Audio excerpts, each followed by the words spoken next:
the show, if you do like a late night talk show, everybody, I don't know how many people know this, but you work with one of your producers will call. Yeah. In your case, it was Frank Smiley would call me. Yep. And sure, Frank. Yes! Frank Smiley! Love Frank Smiley. And you do a pre-interview. And so you talk about stuff like what's going on in your life. Has anything fun happened? And you're you know, usually those are the moments you realize like, I haven't done anything. My life is so boring. Right. And then you come on the show and you end up talking about stuff, and then you have 6 minutes to interview me, and then you're like hitting all these bullet points. Yeah. And if you hit 3 of them, you're happy. And if you get 6 laughs, you're even happier. And then you're out and it's done. And it's so weird. And this is such a great way to actually sit around and have a conversation and get to know people. And yeah. And it is. It's really, you know, it's funny. When you were talking about that, you just reminded me, and of course everyone's been thinking about him a lot lately, Norm Macdonald. But one of the reason I bring up Norm is Norm, you were describing everybody was following the same rules as a talk show host, which is, okay, you've got to come on, you've got to come up with 3 or 4 stories, they've got to have a beginning, middle, and then pay off. It's got to be something that really happened to you. Norm was this Picasso who decided the eyes don't have to be where the eyes really are, the nose doesn't have to be. He blew it all up, and he would tell stories that were completely fake. I know. They were 100 years old, they were corny jokes, and he would just tell them like they happened to him. And I remember the first time he did that, me talking to him and thinking, okay, well, he's got these different, you know, I don't know what we're going to talk about here. And he'd come out and he'd go like, hey, Conan, how's it going? And I'd be like, oh, enormous, what's going on with you? I bought a farm. I'm like, what, you bought a farm? He's like, yeah, I bought a farm. And I've got 3 daughters, each prettier than the next. And Andy would be sitting there, and Andy's from the Midwest, and he'd be like, wait a minute, I know this joke. This is a joke my grandfather told me. And he'd be like, one has a peg leg, the other has an eye patch, and the third one, she had a wheelbarrow. And it's just a joke. And he would do it. Dresses it up as a story. Dress it all up, and I would think, you asshole. That's the most genius thing in the world, because who really wants to hear what a celebrity... You know, we're all like, well, there is that funny time that I over-tipped a little bit. I'll tell that story. Yeah. And he was like, no one wants to hear that. Nobody. They want to hear a joke from 1911. He was like the gold. Watching him on your show was the gold standard of, and he was one of those guys. I didn't know Norm at all. I wish I'd never met him.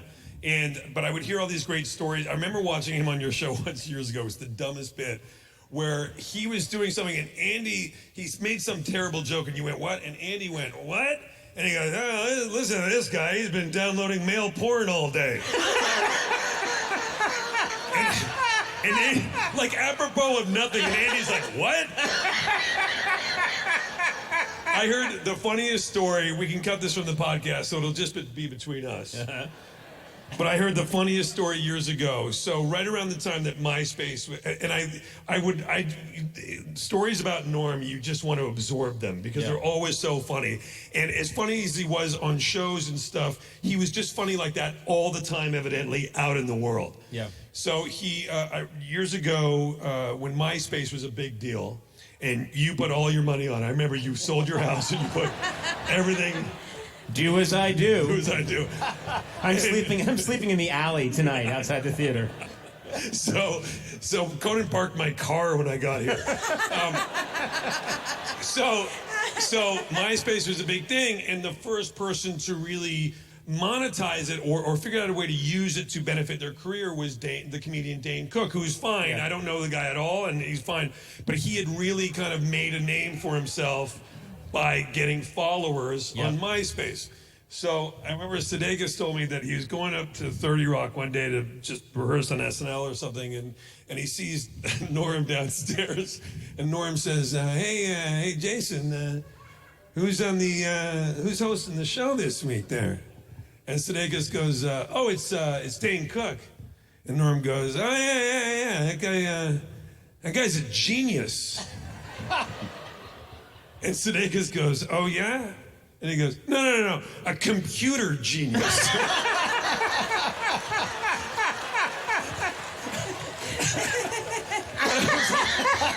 That's such a funny joke. That's so funny that he just, in the moment. Here's another one. I just heard this. Don't tell anybody I told you that. Yeah. This is one I heard recently, because since when he passed away, you heard all these stories from all these people, but Norm liked to bet. You know, Norm liked to gamble, and he liked to bet, and he borrowed $200 from someone at SNL. And then the person kept coming up to him and saying, hey, can I get that $200? And he's like, I don't know.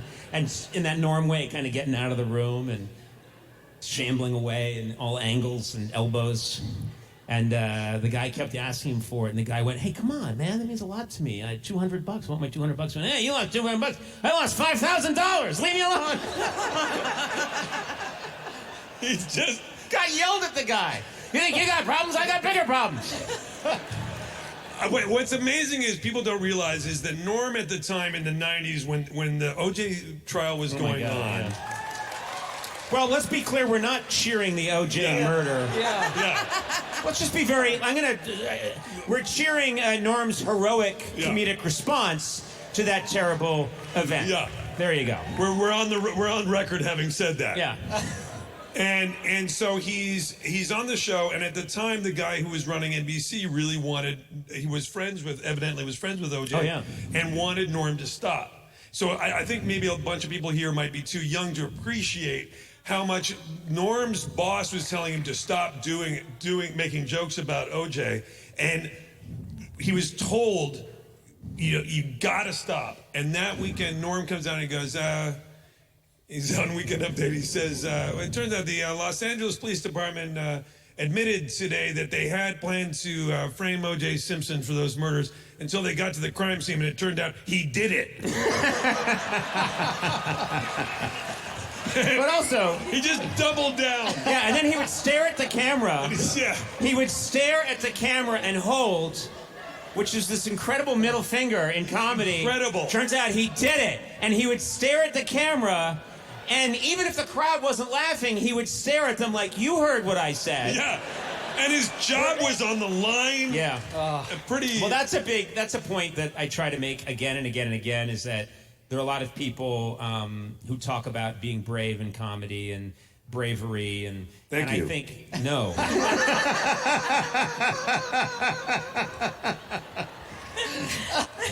The risks of falling off a Segway. But no, it's rare. It doesn't happen that often, but Norm is one of those people, and it doesn't happen that often. People that their careers are hurt by the chances they're taking. Their careers are he would do things that would get in the way of him advancing in show business, whether it was his stint on the ESPYs or what he did at SNL. He would do things that would impede him from moving up the ladder. And there are a lot of people that don't take any risks and then get credit for being brave. And that's where you lose me, Will, you know? That's wait. I'm sorry. Oh, wait, you're talking about me? No, the different Will. You're talking about Ferrell. I'm talking about Will Ferrell, yeah. Yeah. Man, Ferrell, He's man. the worst. He's the worst He's guy such a you'll ever... monster. Mr. Nice Guy. I love that people who listen to podcasts can't see our face, so they don't know. They don't know. They think we really do hate each other. We